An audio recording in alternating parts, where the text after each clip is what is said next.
Hey everybody, it's Vince. It is Tuesday, December 7th, 2021, here with the weekly update. I first want to start out by recognizing today's date, Tuesday, December 7th, is the 80th anniversary of the attack on Pearl Harbor. That attack drew the United States into World War II, where we fought on two fronts, one in the Pacific and then one in the European theater. So just take time to remember that date and how important it is into the history of the United States. And like Winston Churchill said, those that fail to learn from history are doomed to repeat it. So it's 80 years is a long time, but it's not long enough to forget. Always remember that day. Some news around town. I'd like to announce that the pumps that will be placed at Floodgate Road. Again, last month the Board of Commissioners approved the pump project. It's an over $2 million project that will have 6 pumps placed down at the Floodgate area, 3 at the White Sluice Race gate area and 3 at the Floodgate Road area. And these pumps will hopefully, when used, will alleviate any type of flooding. And again, this is thanks to the Board of Commissioners, which were formerly known as the Freeholders. So that was approved. The county engineer reached out to me, and they will be having a pre-construction meeting in the very near future. And hopefully by July, this project will be done and the pumps will be ready to use. So it's been a long process. We're seeing some light at the end of the tunnel, and then hopefully by July 2022, the project will be done. And that'll be another level of protection for Gibbstown, Logan, East Greenwich. You got to remember, Greenwich Township is the lowest point in the county. We collect everyone's water. And sometimes it may not rain for days and days, but we're still drawing water from rain 5 or 6 days prior. So just have to remember that. And with as much construction and buildings going on, the water has nowhere to go, and it ends up in Greenwich Township eventually. Also, yesterday we had a special meeting before our Board of Health meeting. There was one item on the agenda, and it was to approve temporary trailers for Fortress and Delaware River Partners for their access road. Basically, to get the access road viable and usable, the DRP needed temporary trailers for a guard shack and for an office building, because the permanent structures that they have coming won't be here until March. So in order to get the road, the access road in use, we approved temporary structures for a security shack, security office, little security building, and then a small office building where truck drivers will go in and out to get identification badges so they can go on to the site. So that was approved. So hopefully before the new year, the access road will open and you will start seeing less traffic on Broad Street.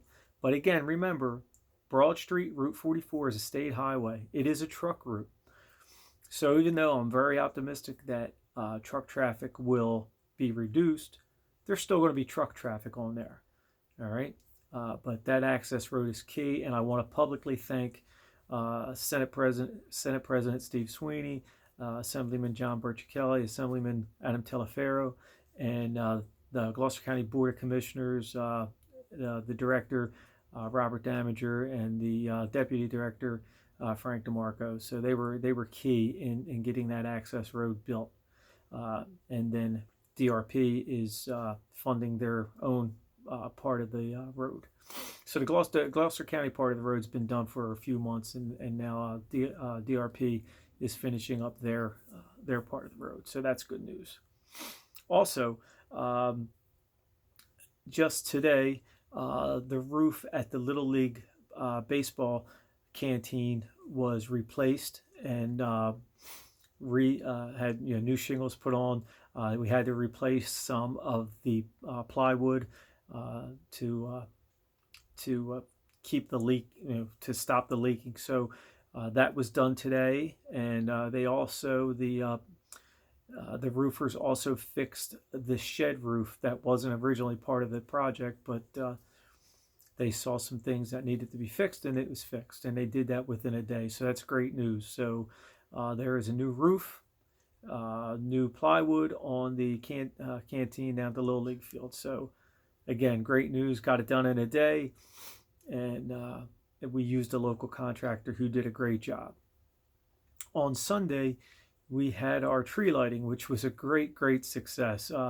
What a nice night, beautiful weather. We had just perfect weather, and it just have a lot of people to thank. And I want to start out with thanking the Nahansi Middle School Band under the direction of Mr. DJ Haney.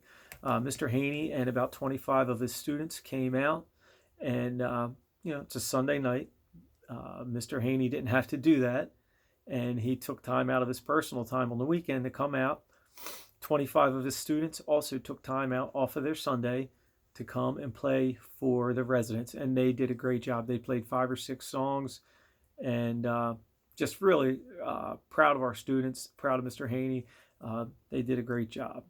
I'd like to thank the Culture and Heritage Committee, the Secretary, Mrs. McDevitt, and the Chairperson, Mrs. Stacy Reinger. They organized a great event. And also I'd like to thank the police chief, Chief Mangine, who also helped out with a lot of the different areas that we needed to have covered.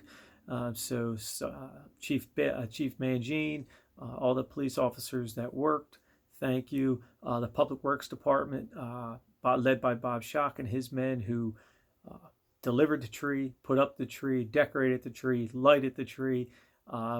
They did a great job. So if you're down on Broad Street past the police station, come by, take a look at our tree.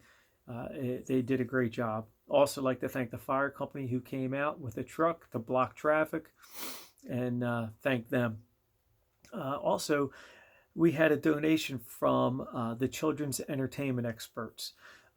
This company came and they set up pictures for Santa, and they also donated a balloon artist who made different balloon animals and things like that for free. They donated that.